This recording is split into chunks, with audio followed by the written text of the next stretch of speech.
Aquí comienza Proyecto Terror. Bienvenidos a la cripta.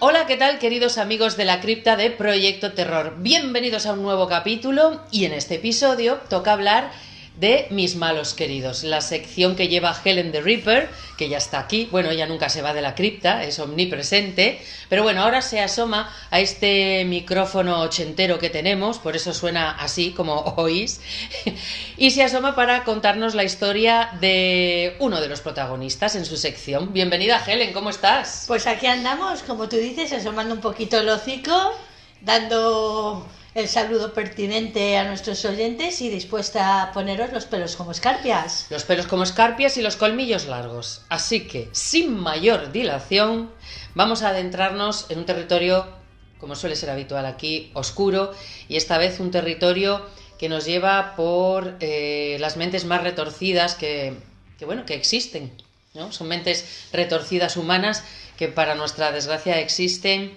o han existido.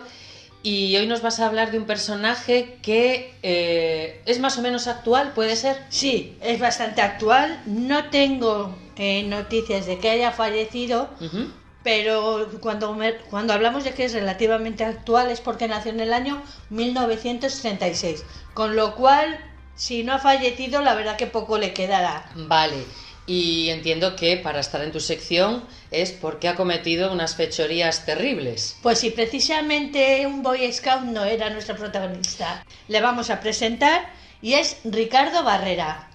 Es un argentino y ya os he dicho que nació en el año 1936. Si te das cuenta, es un país del cual solemos tener muy poquitos malos queridos. Es verdad. No sé si habrá habido alguno. Ahora mismo no me acuerdo si el Petiso Orejudo era también argentino. No, era brasileño, ¿no? Yo creo. La verdad que ahora mismo he hablado de tantos que no me acuerdo muy bien. Es Luego, verdad. Pero bueno, que no es un país, digamos, prolífico en lo que se refiere a asesinos seriales. Estoy intentando yo también echar la memoria atrás. Claro, llevamos pues 20 años con esta sección. Y antes era más asidua que ahora debido a otras circunstancias. Y la verdad es que Argentina es un país que no ha asomado mucho por los lares de la cripta. Por eso te digo que no es un país que dejará de haberlos, por supuestísimo. Desgraciadamente, como en todas partes. Pero no sé debido a qué circunstancias no solemos hablar de muchos malos queridos argentinos. Bueno, pues hoy toca. Pues sí, ¿para qué va? Ya sabes tú que nos gusta viajar por el mundo, por acompañando supuesto a estos Boy Scouts, como te he dicho antes. Ajá. Y bueno, sin más dilación, venga, como tú dices, vamos allá. Al turrón, nos acercamos a este querido país sudamericano. Pues como os he dicho, nació en el año 1936 en el suburbio de La Plata, en la capital argentina, en Buenos Aires. Era un hombre con un carácter bastante explosivo, digamos que saltaba a la mínima. No era violento, pero digamos que tampoco era un hombre muy tranquilo. Pero ¿qué pasa? Que ese carácter era un poquito diferente en casa, porque estaba dominado por las mujeres que vivían con él, que eran su mujer, su suegra y sus dos hijas. Y esto es determinante en lo que pasó años después. Como te he dicho, era un hombre explosivo, pero sí es verdad que era un hombre culto, se sacó la carrera de odontología y llegó a ser uno de los dentistas más famosos de la capital argentina. Tuvo muchísimo éxito y aunque tenía ese carácter tan variable, con tantos altibajos, sí es verdad que daba muestras de ser un hombre bastante intelectual, que incluso llegó a decir que había llorado al ver la película Tiempos Modernos de Charles Chaplin. También te diré que era un hombre apasionado del fútbol. ¿Cómo no? Argentino. No sé si era del Boca, del River Plate, hasta ahí mis datos la verdad que no lo sé, pero como te he dicho, el carácter de él que se tornaba bastante explosivo, bastante... Que era voluble. Sí, en casa digamos que era un poquito más comedido, porque vivía con 4 mujeres en su domicilio y no eran precisamente muy buenas que O digamos. sea, eran mujeres también con carácter fuerte, de Más que carácter sí, eran dominantes. y le maltrataban psicológicamente. Ah, De hecho, el sobrenombre por el que se conoce a nuestro protagonista de hoy es Conchita. Y no es por el nombre femenino, sino porque en Argentina la concha es la vagina de la mujer. Entonces era una manera despectiva en la cual le querían decir que no era un hombre, o sea, que que era... era lo que aquí llamamos un calzonazo. Sí, eso es. Sí. Entonces, claro, la mujer se reía mucho de él. Él en sus declaraciones, después de cometer los crímenes que cometió, alegaba que era todo producto a la dominación que tenía su suegra sobre su mujer y luego la de su mujer sobre las dos hijas. Y yo creo que con eso que te estoy diciendo vas empezando a pensar hacia quién, dónde desencadenó Ricardo Barrera Toda su violencia. Creo que te puedes a ver, empezar a hacer una entiendo idea. por estos datos que me estás comentando que él se vio presionado por ese ambiente familiar, con esas mujeres, y que de algún modo pues explotó, ¿no? Y desató pues la debacle.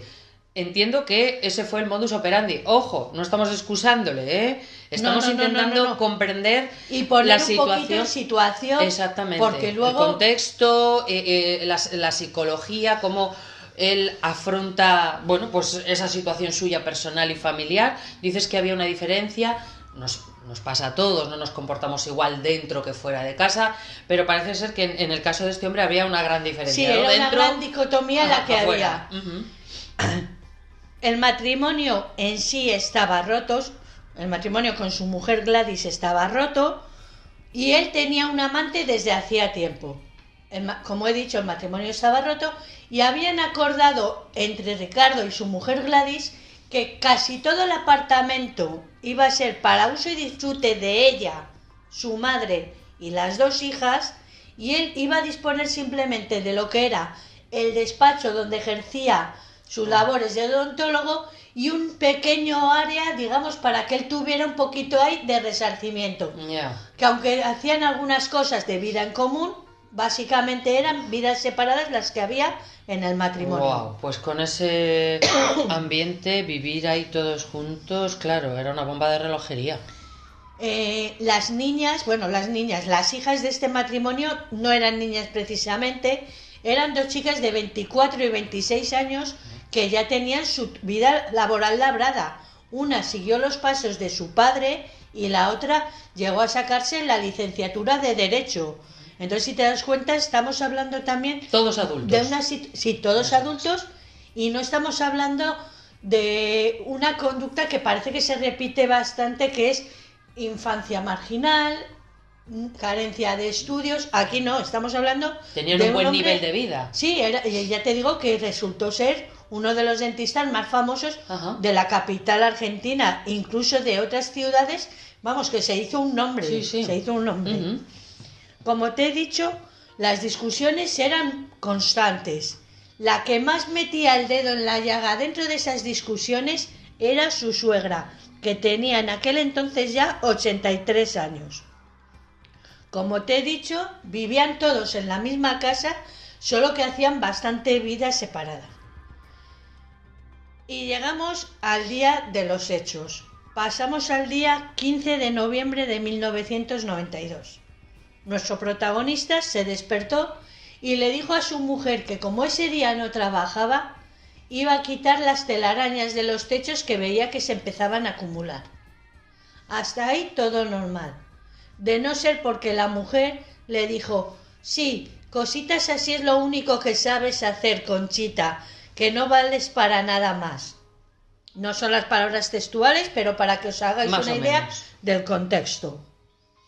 Esa frase despectiva, ya os he dicho que lo de Concha era, como tú bien has alegado antes, una comparación como de calzonazos, que quería decirle como que era poco hombre, que incluso muchas veces le llegaba a decir que no entendía cómo podía haber engendrado dos hijas, y aunque no llegaba a decir o a insinuar que esas hijas podrían no ser de él, él posteriormente sí llegaba a tener como ese reconcommiento. Sí, No tenía porque ella- resquemor, porque igual estas chiquillas no son mías. No porque no fueran No. de él, sino simplemente como alguna duda de que llegó a tener el dudas acerca de su virilidad. Fíjate, o sea, su mujer le sometía y su suegra le sometían a tal humillación, le machacaban tanto que todos estos maltratos hicieron mella en él hasta el punto de, pues eso, quebrarle la autoestima, el amor propio. Bueno, eso se ve en muchos casos, ¿no? De víctimas Sí. de abusos en una pareja, en el entorno familiar, cuando hay una o varias personas que machacan y machacan y machacan. Por muy A veces fuerte que hasta sea tu carácter, puede- llega un momento claro. que te puede acabar minando y lo Es que tú dices, claro, romper... lo que tienes que hacer es alejarte de esas personas, poner tierra por medio. Y sin embargo, esta familia vivían todos juntos en la misma casa. Sí, a pesar de las humillaciones, Uf, la wow. única válvula de escape que tenía nuestro protagonista eran los encuentros que tenía con su amante. Con su amante, claro, fuera de casa. Él podía salir libremente Sí, porque sí. ni le preguntaban dónde iba ni nada, y entonces tenía esa cierta válvula de escape. Ujú. Y a lo mejor hasta también el tener ese amante como que le Su ayudaba a tener un autoestima poquito también. su hombría o su Claro. autoestima, llámalo Sí, sí, como sí, quieras. Claro. Pero bueno, volvemos al día de Marras, al 15 de noviembre de 1992. Si te das cuenta, estamos hablando de un hombre cercano a los 60 años, Ajá. que tampoco estamos hablando precisamente de un hombre joven. Recordemos que había nacido en 1936.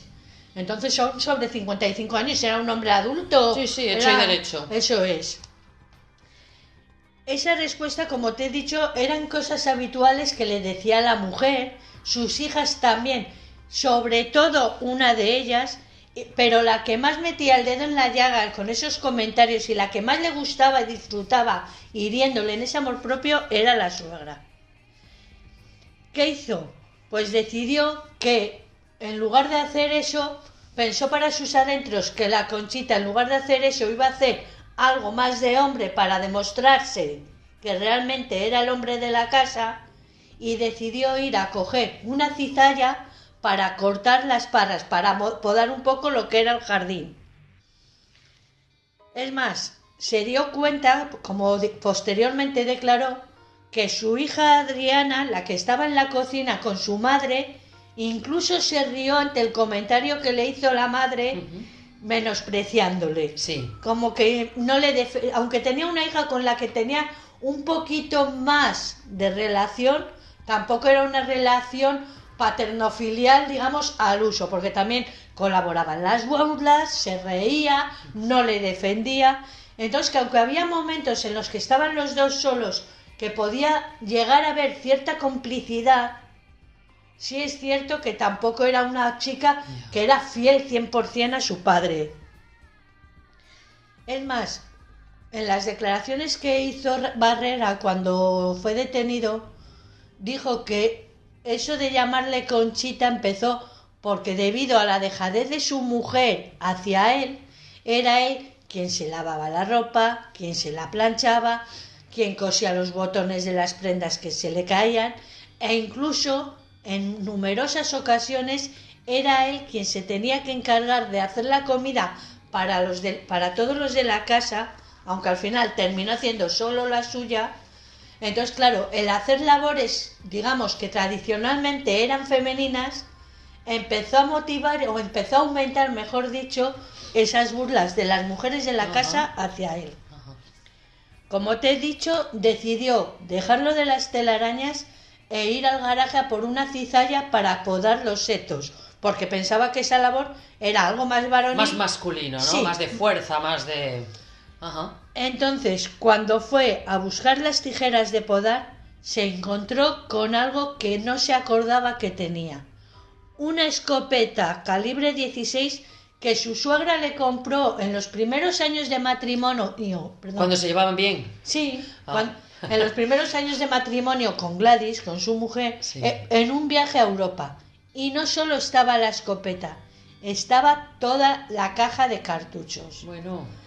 Eso parece que fue un cortocircuito en la cabeza de nuestro Le hizo protagonista. cerebro. Din, din, din, din, din. Cogió la escopeta y se dirigió hacia su O casa. sea, ahí nubló, la idea que llevaba en mente cambió totalmente. Llegó a la cocina donde estaban su mujer y su hija Adriana. Cogió la escopeta, apuntó y disparó a su esposa. A pesar del estruendo del tiro, llegó a escuchar a su hija que gritaba: «¡Mamá! ¡Está loco!». Después disparó hacia su hija. Las dos quedaron heridas, pero no fallecieron, así que recibieron cada una de ellas un tiro de gracia. Después volvió a cargar tranquilamente, sin prisa, y volvió lo que es a la parte de arriba de la casa. Allí se encontró a su suegra, que las iba bajando lentamente al oír el ruido. Sin terminar de bajar las escaleras, cogió y la disparó también 2 veces. Todo, según él, lo hizo con una gran sonrisa en la cara. Su segunda hija, Cecilia, iba detrás de la abuela. Saltó sobre el cadáver de ella gritando a su padre: «¿Qué hiciste, hijo de puta?». No llegó casi a terminar la frase cuando también recibió un disparo de su padre. Es más, para asegurarse que realmente habían fallecido, las disparó también una segunda vez para asegurarse que realmente estaban muertas. Después se sentó en el sillón y abrazó con fuerza y sonriendo la escopeta.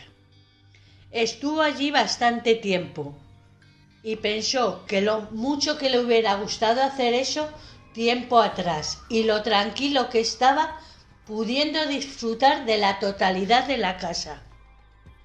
Cogió los cartuchos que había usado para masacrar a su familia y los guardó en la guantera del coche. Guardó también la escopeta y con una tranquilidad y una frialdad que de haberle visto hubiera helado la sangre, se puso a desordenar toda la casa para simular un asalto en la vivienda. Después dio un paseo por el zoológico, llevó unas flores a la tumba de sus padres, llamó a su amante, estuvo en un motel durante unas horas manteniendo sexo con ella y después incluso se fue a una pizzería donde le conocían y a tomar una cerveza. Todo ello para asegurarse una buena coartada, ya que estamos hablando que era un día en el que él estaba en casa, que no tenía que trabajar. Entonces, si hubiera sido un día laboral, pues podía tener la coartada más fácil, pero a ser un día que no trabajaba, tenía que asegurarse, porque recordemos que había hecho todo lo posible para intentar simular que hubo un asalto en la vivienda. Todos estos datos que se tienen de lo que hizo, de la frialdad, de la sonrisa, es porque posteriormente él ya todo lo declaró. Entonces se sabe con pelos y, con todo lujo de detalles lo que hizo. Todo según sus palabras, recordemos eso. Llegó por la noche a su casa, concretamente sobre la medianoche, y cuando llegó hizo una llamada a la policía simulando un pavor increíble, diciendo: «Vengan corriendo, han entrado ladrones y lastimaron a mi familia». Rápidamente la noticia corrió como la pólvora. Recordemos que era una persona bastante importante en la ciudad. Entonces los investigadores se pusieron manos a la obra rápidamente, precisamente por el hecho de ser una persona conocida. Pero era un poquito raro todo el comportamiento de él, que llegara a medianoche a pesar de haber sido un día en el que no trabajaba, porque los horarios de aquella zona no son como aquí, que hacemos una vida un poco más nocturna. Ajá. Allí digamos que las horas de comida, las horas de ocio cierran antes que hacen aquí, en España. Entonces era un poquito raro. Ya que volviera tan tarde. Tan.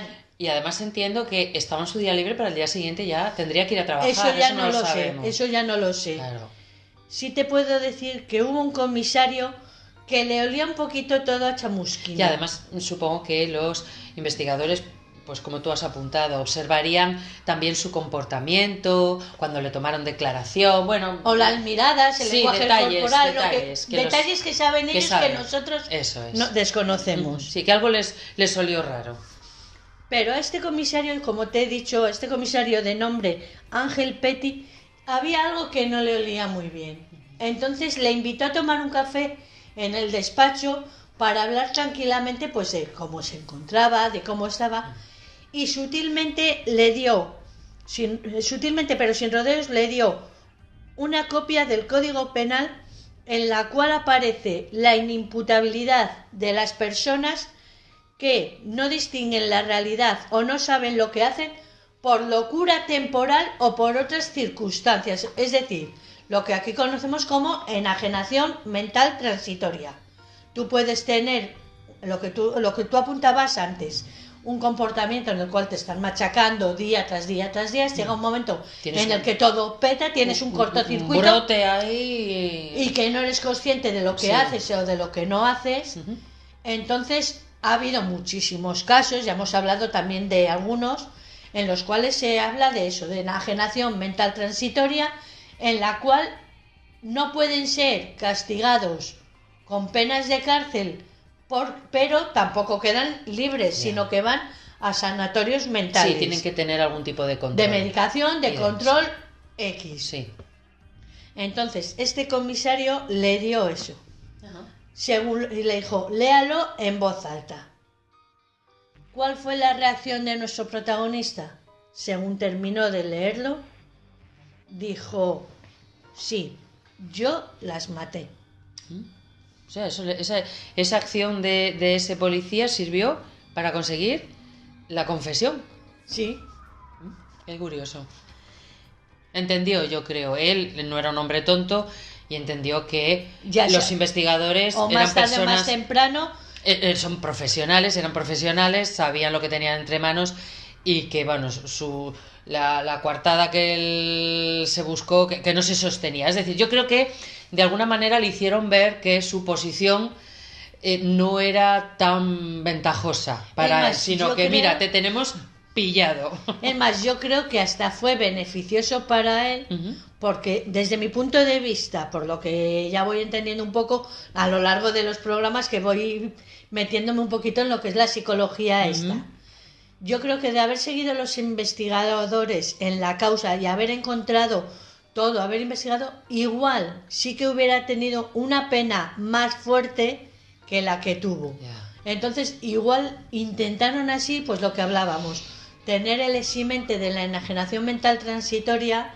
Luego os diré la sentencia a la cual fue condenado. Entonces, igual como para intentar hacerle un favor de gracia, igual también debido precisamente a ese estatus social que él tenía. Ser. Alguien que era reconocido en la capital y que, bueno, y además él al confesar así, ¡pum!, quizá eso sirvió para atenuar la pena. Puede ser. Es más, para que te hagas una idea de la notoriedad del caso debido a quién era Ricardo Barrera, el juicio fue retransmitido sin cortes íntegramente por un canal de televisión. Incluso con el tiempo que ha pasado, que estamos hablando que ha pasado ya 30 años del juicio, sigue siendo recordado como uno de los programas de máxima audiencia de la historia de la televisión argentina. Desconozco que si buscas por internet pueda haber algún fragmento o algo. Quizá. Puede ser porque incluso han pasado 30 años, lo que es el copyright, los derechos igual ya han prescrito. Pues podemos echar un vistazo, ¿verdad? Podemos buscar, a ver qué encontramos. Si encontráis algo, decídnoslo. Eso es. Entonces, como te he dicho, en el año 1995 fue juzgado por este cuádruple asesinato. Declaró 2 veces.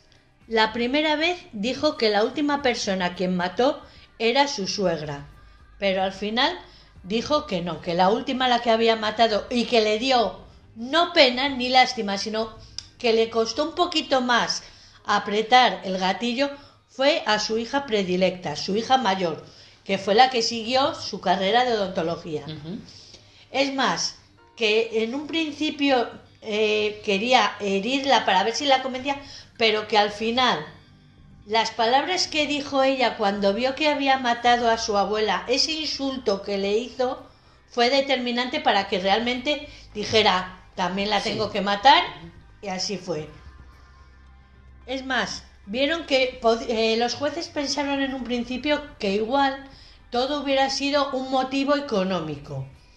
Pero en las declaraciones que tuvo se vio a un hombre que realmente estaba hundido, un hombre que, había matado a su familia y a pesar de todos los desplantes que había tenido por parte de ellas, no dejan de ser eso, su familia. Entonces, no es que mostrara cierto arrepentimiento, pero tampoco mostraba el orgullo que han mostrado muchísimos asesinos en serie cuando son cazados, e incluso recordemos que ha habido muchísimos casos que si son juzgados por 10 muertes, luego dicen que no han sido 10 sino que han sido 20. Se atribuyen más. ¿Sí? No era el caso. Eso es. Él no es que deseara ir matando por ahí a cualquier persona, no.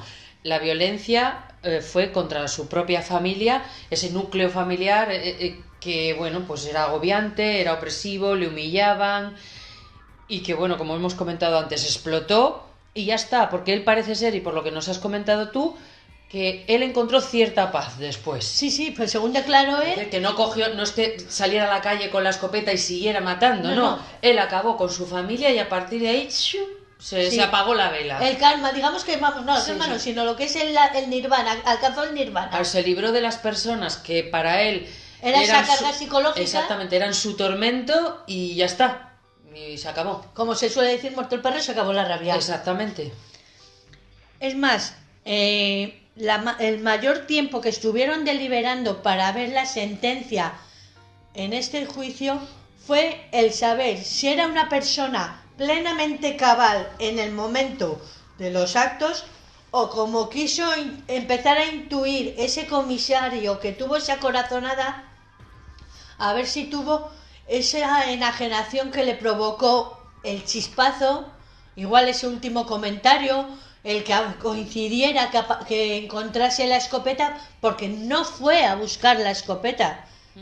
Sí, que tampoco él fue... iba según él iba con la idea de buscar una herramienta para los setos, para arreglar el jardín, y sin embargo dijo, anda, mira, tengo aquí la escopeta esta que ya no me acordaba de ella. Sí, porque si se hubiera acordado de ella, igual lo hubiera cometido muchísimo antes. Ya. Entonces, es que no fue... Entonces, precisamente por esa falta de premeditación, fue por la que querían buscar esa excusa para intentar paliar un poquito lo que era la condena. Al final fue condenado a reclusión perpetua por triple homicidio calificado y homicidio simple. Esto quiere decir que sí, que fueron 4 homicidios, no asesinatos, y la diferencia está precisamente en esa premeditación.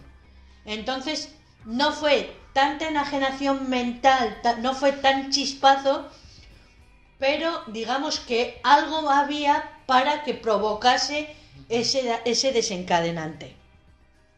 Se puso a estudiar Derecho estando en la prisión e incluso sacó muy buenas calificaciones.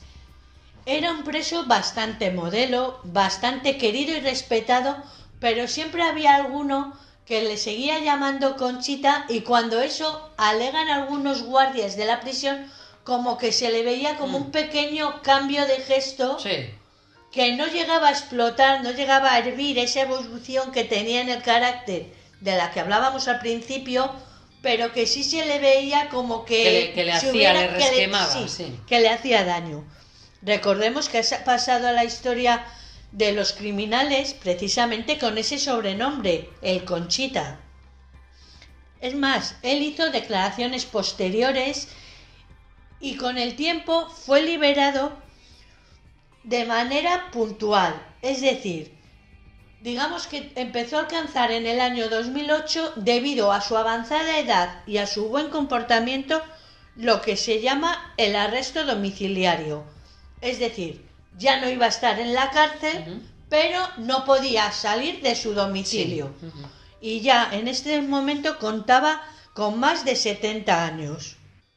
Él seguía teniendo una relación amorosa, pero en esta ocasión no era con su amante. Su amante, cuando descubrió todos los hechos, decidió poner tierra de por medio y le abandonó. Como te he dicho, a principios del 2008, cuando ya tenía nuestro protagonista más de 70 años, le es concedido el arresto domiciliario. Y esta mujer se ofrece a que viva bajo su mismo techo, a vivir con ella. Lo hacen así, se lo otorgan, y él, además, para intentar transmitir un poquito más de buena conducta, dijo que lo primero que iba a hacer en el momento que pudiera salir de ese arresto domiciliario era llevar unas flores a sus hijas. Pero cuando salió de la cárcel tenía ya 77 años y se había casado con esta mujer. Estaban en el apartamento de ella, ya que él quiso volver a su antiguo domicilio y no le dejaron, porque construyeron en él al final un centro para víctimas de violencia de género. Y en otro sitio donde quisieron vivir con cierto anonimato no les fue posible porque fue reconocido y los vecinos no le querían tener al lado. Entonces, como te he dicho, se fueron a una casa que tenía esta mujer en otra zona, en la zona de Belgrano, que es otro barrio de Buenos Aires. Pero Barreda salió a la calle junto a su mujer y fue fotografiado por la prensa. Entonces le fue anulado ese permiso. En el año 2011 le fue devuelto otra vez el permiso de arresto domiciliario, pero nuevamente no había pasado ni un mes cuando lo volvió a romper. Fue a una manifestación con su mujer y allí fue fotografiado haciendo la cacerolada y fue reconocido por las autoridades y le volvieron a mandar a prisión. Así estuvo varias veces, hasta que ya llegó un momento en el cual, debido a su avanzada edad, el arresto domiciliario se vio anulado y realmente obtuvo lo que fue la libertad. Es más, ese desprecio, ese menosprecio que a veces él demostraba hacia las mujeres, cuenta la historia que unos periodistas fueron a entrevistarle, fueron también a hacerle unas preguntas y recordando el amor que sentía Barreda hacia el séptimo arte, hacia el cine, le dijeron que se había estrenado la última película de Woody Allen, Desde Roma con Amor, que su mujer respondió con un gran entusiasmo que le encantaría verla y que él hizo el comentario: «Ay, tonta, si tú no la entiendes». Solamente te puedo decir que durante un tiempo estuvo por las calles, había gente que le felicitaba, gente que le abucheaba. Lo que sí es cierto que el anonimato que quiso encontrar después de salir de la cárcel jamás lo pudo hallar.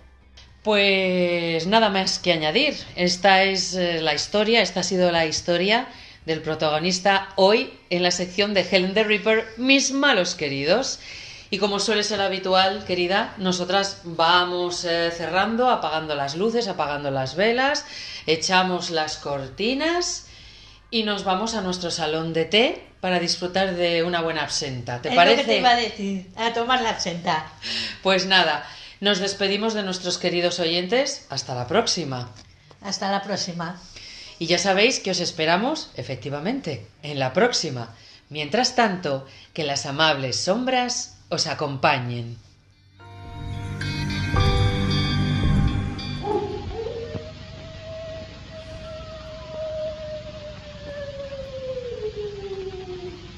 Listen to them, children of the night.